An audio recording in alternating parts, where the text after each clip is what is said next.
Win or go home. Women's ice hockey traveled down to Princeton for an ECAC playoff matchup with Princeton. Would the Bobcat season continue? And it was round 2 of the Battle of Whitney Avenue. Could Quinnipiac sweep Yale and reclaim the Heroes hat? And both basketball teams wrapped up conference play. We talk playoff seeds and much more. Sports Paws starts right now.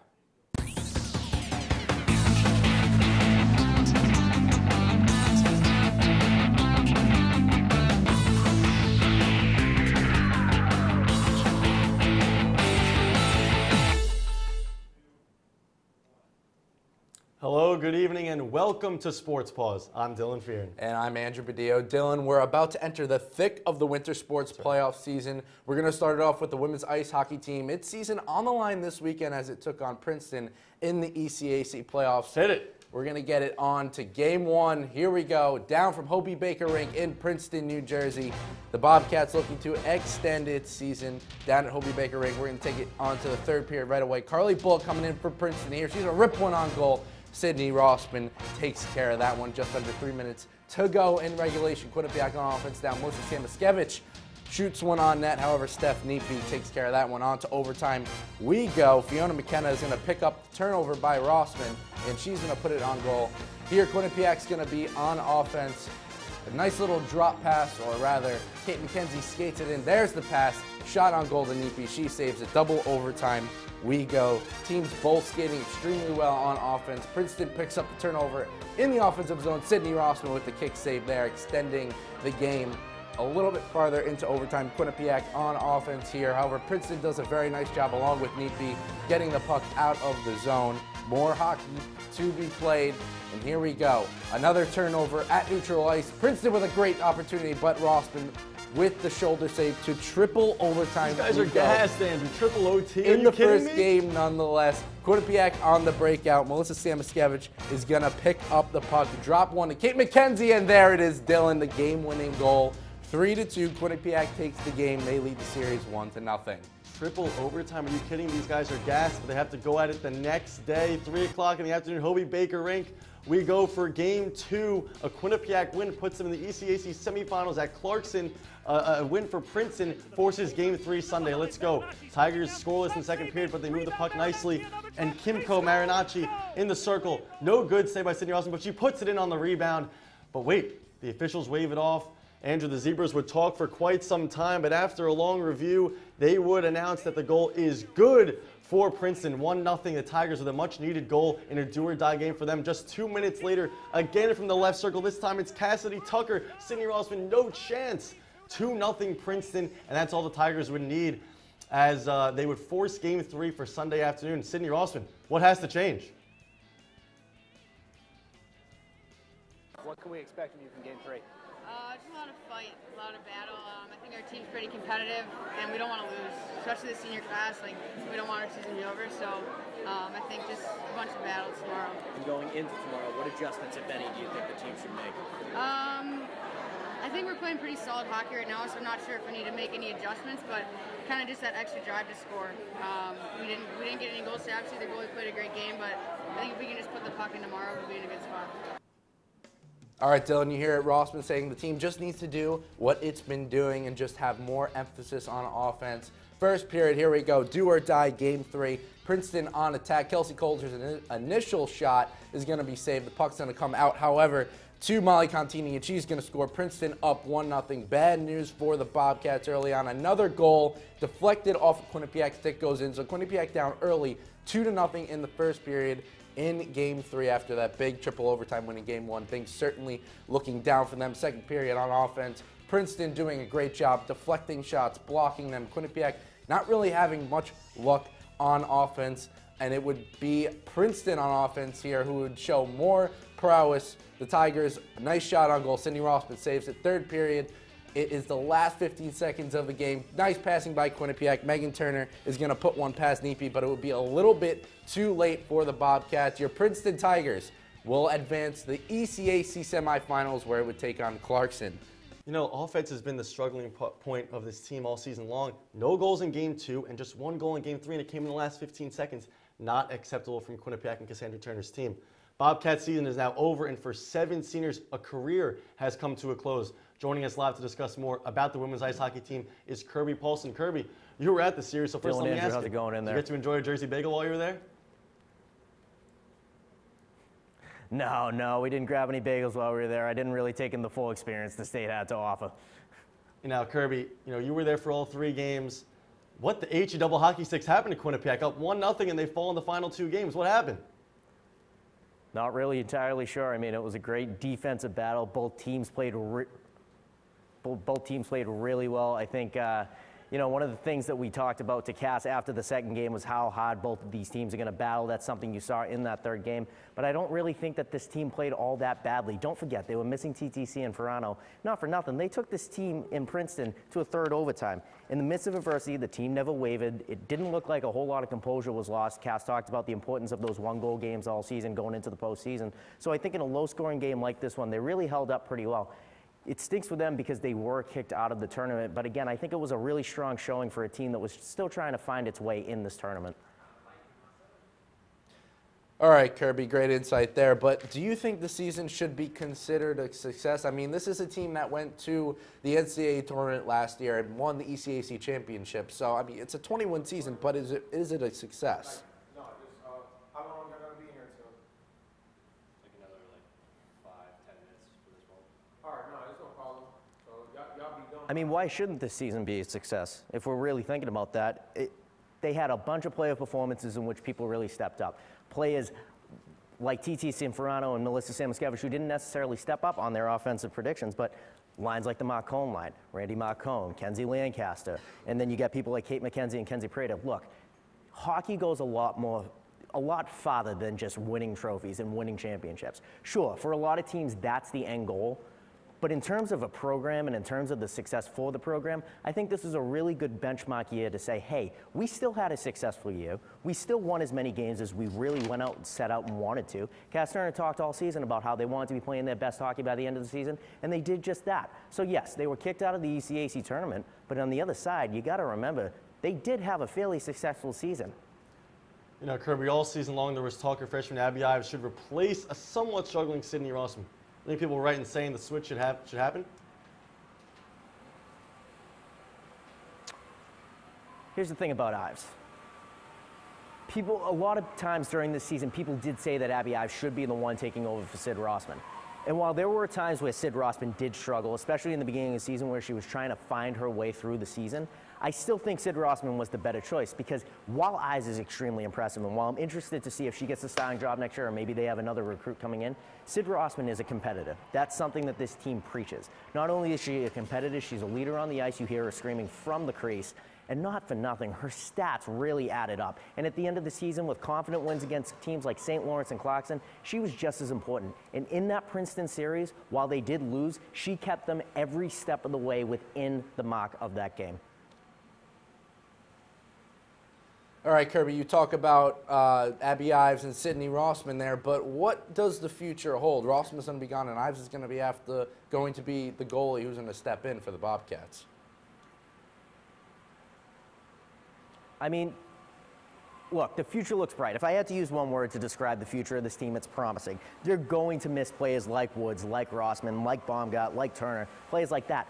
But with the performances of people like Randy Marcone and Kenzie Lancaster, you're still getting Sanferano and Samoskevich back, depending on what kind of recruiting class they have. And Kate McKenzie on the defense line, I mean, you just really have a really strong returning core. So I think there's a lot of promise. We just don't know where it's going just yet. Kirby, thanks a lot for the insight. We'll talk soon. Dylan, it was the hottest topic on campus this week, the Yale game, the 15th annual Heroes Hat game between the Bobcats and the Bulldogs, the Battle of Whitney Avenue. Buzz on campus was great. Students try to get tickets. I mean, you got about 1.3 seconds to get one. Everyone's trying to get to the TD Bank Sports Center. I mean, it was a raucous crowd. Let's see what happened. Taking you out to the High Point Solutions Arena, men's hockey taking on men's ice hockey taking on Yale, 15th annual Heroes Hat. There's Leahy, President Leahy. Let's hear what he had to say. Bobcat game day. Wanted to tell the team before the game. Beat Yale. Pretty simple, right? All right, beat Yale. Doesn't get any easier than that. Well, let's see if it was easy for the men's ice hockey team. Let's take it out to the first period. Bobcats up 1-0 at this point. Initial shot by Thomas Oliver is going to be saved by Sam Tucker. However, the rebound, Bo Pieper tips it in, his 12th goal of the season, tied with Tim Clifton for the lead on the team. And there's Tim Clifton getting at it with Frankie DiChiara. Last Heroes Hat game for both those players. They want a win for their team so badly. Landon Smith on goal. He's in a chip one past Tucker for his biggest goal, one of his biggest goals of the season, certainly for the Bobcats. 3-0 lead for the Cats after the first period. John Hayden getting Yale on the board quickly into the second period. There's his team-leading 20th goal on the season. And Andrew Shortridge for the Bobcats had a tremendous game, 19 saves for the freshman. Quinnipiac would go on to win the game 3-2, reclaiming the Heroes hat. Here's Tim Clifton post-game. You know, I think tonight's a game that, you know, kind of set the bar. Obviously, it's easy to get up and get fired up for this game. You know, the place is packed, it's loud, it's a great atmosphere. But there's no reason that we can't, you know, play with the passion and the emotion every night like we played tonight. All right, next night, Quinnipiac takes on Brown. It's senior night for the Bobcats, honoring 6 players, including both captains and both assistants. But Andrew, it was all about the underclassmen tonight. You ever watch Full House? Oh, yeah, Dylan. You know Uncle Jesse? Oh, yeah. Oh, have mercy. Nick Germain past the goalie. Oh, my God. One of the best goals you'll ever see in college hockey. He puts Quinnipiac up 1-0. Brown would even it up at 1-1, but again, second period, that's about the non-seniors. Landon Smith chips to the Bo Pieper, centers it for Tanner McMaster, and puts that one in 2-1 Quinnipiac. That was all they need, but they had a couple more, as here's Alex Whalen, another underclassman, right by Gavin Nieto. No shot there. Quinnipiac up 4-1, and they would go on to win 4-1. Big sweep for the weekend for the Bobcats. Andrew Shortridge, as you mentioned, Andrew, under the pressure, wins 2 big games for the Bobcats in net. Yeah, certainly, Dylan. And now it's a little bit of uncharted territory for the Bobcats. An ECAC first-round series with Brown awaits this upcoming weekend. There you see it on the graphic, 12-seed Brown taking on the 5-seed in Quinnipiac, Dylan. And then we see in the bottom there, Yale taking on Dartmouth. Very uncharacteristic of Quinnipiac to play in that first-round game, but you see they play Brown, who they just faced, and Yale takes on Dartmouth. Princeton will play Colgate in that 7-10 game, and Clarkson, who's always tough, will play RPI in that 6-11 matchup. And if Quinnipiac defeats Brown in that first-round series, which many think that they will do, they're going to have to travel up to upstate New York and take on St. Lawrence. Always a tough opponent in St. Always Lawrence, a tough for opponent. Sure. Saints are tough. And when we come back on Sports Paws, MAC opening is upon us. Both men's and women's basketball teams wrapped up conference play this weekend. We'll recap it all and talk playoff seeding. Plus, we will continue to discuss the ECAC playoffs. Gabby Riggy and MJ Baird hit the touchscreen and give their tournament predictions. Sports Paws. We'll be right back. Coming up on Bobcat Breakdown. Coming up on Bobcat Breakdown. And welcome into Studio 125. So what? So what? If you score 40 points in a basketball game, we all know you play Quinnipiac Intramurals. We all know you love to shoot the rock. Well, if you think that's the most ridiculous thing you've ever heard, what I'm about to say, I guess, is going to be pretty ridiculous in your book. But I'm going to say, yes, there is a controversy. I'm getting ready to punch the ball as it lands right in front of another Monmouth player.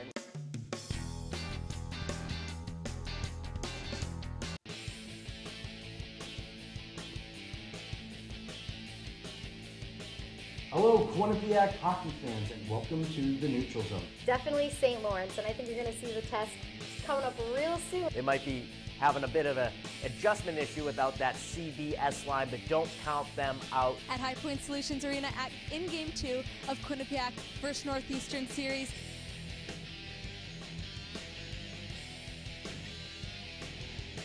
Coming up, coming up, coming up, coming up, and hashtag that.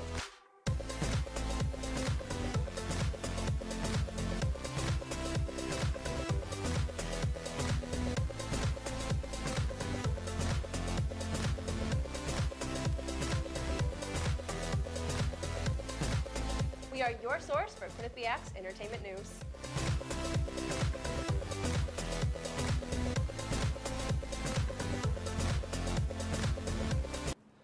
Welcome back to Sports Paws. Dylan, we mentioned it before break. A little weird Quinnipiac being in the first round this weekend. So uncharacteristic of them.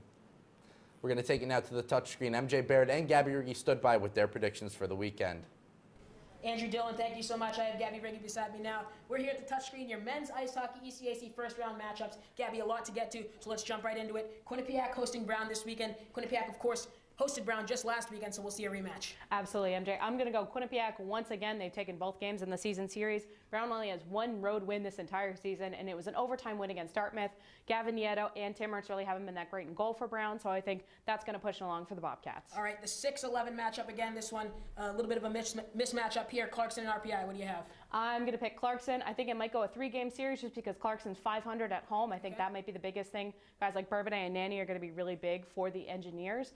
But I definitely still think the higher seed in Clarkson, again, right there up at the top, is going to take that series home. All right, down here in the bottom right now, Princeton and Colgate. Gabby, I think this is going to be a really good series. What do you think? I totally agree, but I'm going to pick Colgate over Princeton simply because Princeton and Colgate both have the same number of depth of scorers, both have 8 guys over 10 points. The biggest thing for me, though, is Colgate has way more senior leadership. Guys like Charlie Finn have been in the playoffs. They know what it's like to be in the quarterfinals to make it to Lake Placid.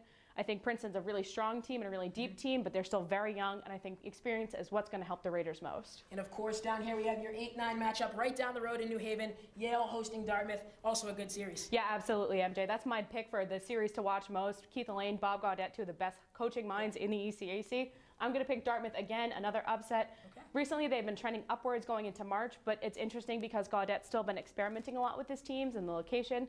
I think they have guys like JCX, Crema, Opperman. There are guys there's a lot more depth. The biggest thing for me, though, is Devin Buffalo has to be a lot stronger in net for the Big Green for them to push it on past Yale. Of course, Gabby, there's 4 teams above these teams that are going to get first-round byes. So these 4 teams, if they do win, will be reseeded. Andrew Dillon, that's all we have. Back to you. Gabby, MJ, thank you. From the ice to the hardwood we go. The women's basketball team had a chance to be crowned MAC regular season champions for the home win against Mac. Check it out. Roll the tape. So Jen Fay, she likes to shoot the rock, and don't mind if I do here. Top of the key, bang, that's 3 points. And Quinnipiac would not relinquish this lead. Defense has been the mantra this season, as Trish Fabry has had one of her best defensive teams all season long. Natalie Martucci there, Carly Fabry here. Marist could get nothing going, just 10 points in that first half. Beck Hand's gonna get one to go, but that was pretty much all Marist could muster up in the first half. Second half we go. Andrew, watch this by Edel Thornton. Woo! Nice little fake there by the sophomore guard, and we'll watch it again here as Quinnipiac would dismantle Marist defense 70-36. Morgan Mance, wide open 3, bang. Quinnipiac, for the 3rd straight year, will claim the MAC regular season championship. They are the 1 seed going into the tournament in Albany. Things are looking very good for the Bobcats in Albany. Certainly very good for the Bobcats. Dylan, let's take a look at the MAC standings as they stood after that game. Here they are, Quinnipiac at number 1, 16-3. Ryder at number 2, 15-3, followed by Iona, Fairfield, and Siena. If the Bobcats would take care of Canisius in their next game, they would be crowned 3rd consecutive MAC championship, 3rd consecutive MAC regular season championship. Let's take a look and see how the highlight panned out. Quinnipiac taking on Canisius from Lender Court. Again, if Quinnipiac wins 3rd consecutive season with a MAC regular season title, Canisius will get it going early on. However, 2 straight threes. Here's one from Margaret Halfdon, her daughter. There you go. Knocks it down. Canisius red hot from the beginning. However, Quinnipiac would get things going in the first half still. Edel Thornton with the steal, and then on the ensuing possession, Jen Fay out to Sarah Shue, and she was just named College Insider's MAC Player of the Week for her great performance in this game. And then there's Jen Fay. She's been doing it all year, Dylan, and won. Yeah, 3rd team All-MAC. She's been great. Heading out into the second half, Morgan Mance from Aaron McClure. Nice, easy tray there. And then in the next play, Carly Fabry's going to cause the steal under the basket. And then there she is, Natalie Martucci, in her final game at the TD Bank Sports Center, getting hugs from her teammates. Quinnipiac wins 62-49. Martucci after the game. Now is a time where I'll probably get really emotional, and when I have to say my speech in front of everyone, I'll probably be all snotty and teary-eyed. So now we look to the standings here. Quinnipiac at 17-3. Andrew, they've now won 3 straight, as we've talked about. 17-3 for the 2nd straight year, except last year they started 0-3. This year they are on a big-time winning streak, 24-6 overall. They are the favorites to go to the NCAA tournament out of the MAC. The Bobcats will look, as I just said, to win their 2nd MAC championship in just 3 years and reach the NCAA tournament. One player who played in the big dance in the blue and gold was Jasmine Martin, whose sister Brittany is currently on the team.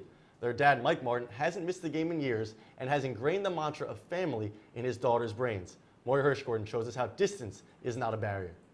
Mike Martin lives and breathes Quinnipiac basketball. For the past 6 years, he has watched both of his daughters suit up in the blue and gold. But it's his dedication that makes him stand out from the rest. We know that he's always going to be in the stands. He's only missed 2 games this season, so it's good to know that he's always going to be there. Just 2 games out of 27, both home and away. That's pretty impressive for any fan, let alone someone who lives over 3 hours away from Hamden. Try to get here about an hour ahead of time. I get to look and see how the girls are shooting, whether I have to give them a little signal from the stands. Whether the signal comes before or during the game, it's the impact that counts. Down by 7 points in the semifinals of Jasmine's sophomore year, Mike took matters into his own hands. He looked at me and he was like, go to work, like take over. And I had like a crazy game. It was awesome. It is this exact seat that Mike Martin watches the majority of the Quinnipiac home games in, but on the road, he says that he's had some pretty close calls with Mother Nature. It was just a whiteout. We couldn't see anything, and I wanted to turn around. I'm following the lights of a truck in front of me. My uncle was terrified for his life, said they couldn't see like 30 feet in front of them, but my dad will by any means necessary, make it. But what is he going to do this spring when Jasmine moves to Australia to play pro ball? Find a 2-week window of opportunity so I can maximize the number of games I go to. And even if he misses a few more than 2 games because he's halfway around the world, it's the love, support, and confidence that will stay with her. He believed in me, and that made me believe in myself too. Reporting in Hamden, Maury Hirschgordon, Q30 Sports. Still and truly an inspirational story, but from one team that's struggling one team that's on fire to a team that's struggling. The men's basketball team visited Marist. Second last game of the season. Let's get it going right away. Mikey Dixon scores a 3-pointer early on. Another basket here from Chase Daniels and one. Bobcats had it going early on offense, but Marist would come right back. Richie Mitchell with the tray from the elbow. And here you go, Reggie Oliver, a turnover on offense leading to an easy Khalid Hart layup. On the other end, the MAC all-second-team selection has been truly a key player for Marist this season. Oh, yeah, he's been great. I think Mikey Dixon was snubbed out of the third team. Yeah, certainly. And Ryan Funk here with the fadeaway basket. There you go. He had 12 points on the game. And another fadeaway basket on the baseline. That's Obi Moma right there for the Red Foxes. And here we go, Kentrell Brooks to close out the game with the dunk. Marist wins 87-74. All right, next game, Quinnipiac plays Rider. It's senior day, right? Quinnipiac's got to win. 5-game winning streak, but they honor Danny Harris, Donovan Smith, and Alan Chiga. They got to win on senior day, right? Well, Reggie Oliver didn't play, had a death in the family, and Peter Kiss had a 100-degree fever all week. So who's going to score for Quinnipiac? Well, Abdullah Bundu slams one down right there, and Andrew Robinson was feeling it from 3. That's one of his 4 on the night. That one from Cheshire. But, Rider would come back. Quinnipiac was leading as much as 8, but Rider would come back. Their defense, a big focal point. And just watch Norval Carey, the big man for Rider. Watch him run the floor. Gets it over to Stevie Jordan. And right back to Carey for the slam. He was great all game long. Rider would fight back. You see here, again, much better defense from Norval Carey later in the game. And Tyree Marshall will finish with the layup. Again, Peter Kiss now. Nuh-uh, says Jimmy Taylor. Get out of town. Rider's defense was big in the second half. Peter Kiss, again, just trying to do too much. And watch Carey again run the floor faster than Mikey Dixon and Peter Kiss. Watch him on the left side of the screen. Takes the alley-oop. Good night, says Norval Carey. Rider scores 99 points and beats Quinnipiac by 17. That's now a 6-game losing streak for the Bobcats heading into Albany. Now let's take a look at the final MAC standings. Monmouth, no surprise, up at 18-2, wins the regular season for the 2nd straight year. Andrew, my surprise though, St. Peter's at 14-6. John Dunn does so much with so little. Look at that arena they play in, and they're the 2nd seed. Iona at 3, and Siena and Fairfield close out those byes. But Quinnipiac, now the 8th seed, has to play Niagara on Thursday night, and whoever wins that game has a road date with Monmouth, the regular season champions. For the past 10 Mondays, either Mikey Dixon or Peter Kiss have claimed MAC Rookie of the Week honors. Was there any doubt that either of them would be named to the MAC All-Rookie team? I think not. The MAC announced the team today. Mikey Dixon and Kiss earned spots after the duo spearheaded the Bobcats to the 4th best scoring offense in the MAC. And coming up after the break, everyone's favorite time of the show, Dylan, top 5 plays of the week, and I promise you all won't want to miss our number 1 play. It sure was a beauty. Plus, baseball was very successful in Texas last week. Couldn't keep up the hot start in North Carolina. Find out when we come back. It's 9:30 Eastern, and you know what that means. Sports Paws is on the air. Ball played up the middle. Iman Whalen with a little cheat off the play. Preseason just boils down to going after another national championship and not necessarily focusing on the one before. MJ, it is time for our favorite part of the show. It's the top 5 plays of the week, brought to you by B&D Deli, home of the Q-Dog. Let's talk about the first play you want to break down. Yeah, let's break it down right away. But the one name I'm going to throw out there is a freshman, Mika Maples. All this and more. Coming up on the Q30 Newscast.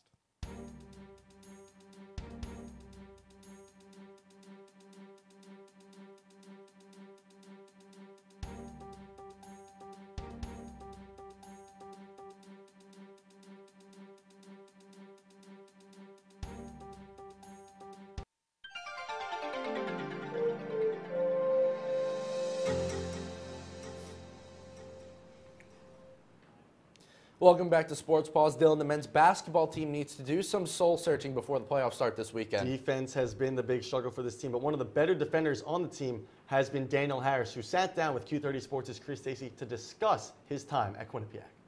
I'm sitting down here today with senior guard Danny Harris. Danny, thank you for coming on today. I appreciate it. So let's get started right away. Senior day yesterday.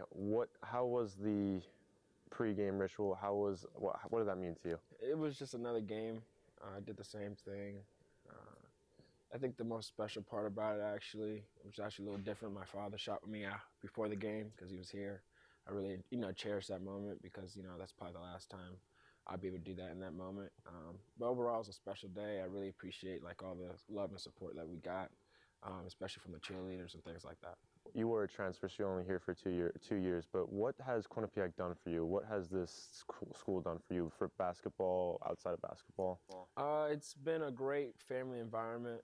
When I got recruited here 2 years ago, that's exactly what I looked for in the schools that I wanted to go to. And they've created that for those 2 years, especially with the coaching staff, all administration, and then, of course, the students here, and then, of course, my teammates for the last 2 years.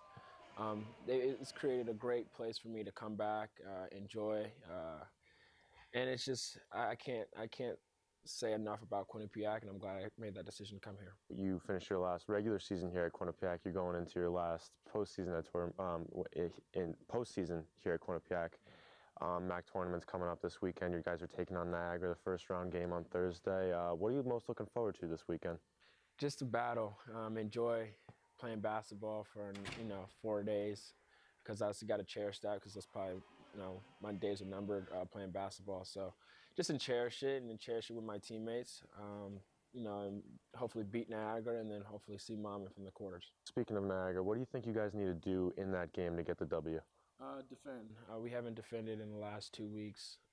They have 2 great scorers that score the ball at a very high rate and very efficient. We beat them twice this year, but we played pretty solid defense, and I think that's one thing that we need to focus on, and hopefully we carry that into MAC play.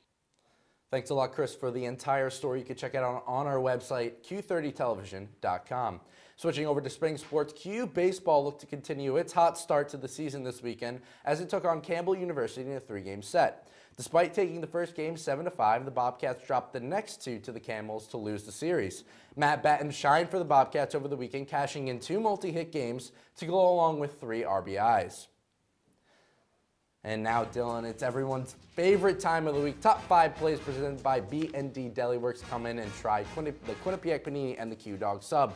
First play now, Quinnipiac men's basketball. Nice pass from Chase Daniels to Abdoulaye Bundu for the flush. Stay with this one. Jimmy Taylor, known for his offense, but shows off his blocking ability. Nuh-uh to Peter Kiss. Broward going to win by 17. Number 3, we're going to take it out to Princeton, New Jersey. Quinnipiac taking on Princeton in the ECAC playoffs. You saw it earlier in the show. Melissa Samaskiewicz drop pass. Kate McKenzie fires and scores. Triple overtime winner. Quinnipiac going on to win that game 3-2. We go back to Lender Court for number 2. Peter Kiss just trying to do too much Ryder gets the steal. Watch Norval carry run the floor. Goes by both Peter Kiss and Micah Dixon, who are lazy on the defensive side. And I'll finish with a nice alley-oop. That's number 2. Number 1 this week, you saw it earlier in the show, Nick Germain. Check out these dangles. Whoop! Using the analog stick, NHL 16 style. Nice goal for the freshman there. Quinnipiac will go on to win that game on senior day. As John Butchergrass said, the class president of Danglepiac. I have to agree with him.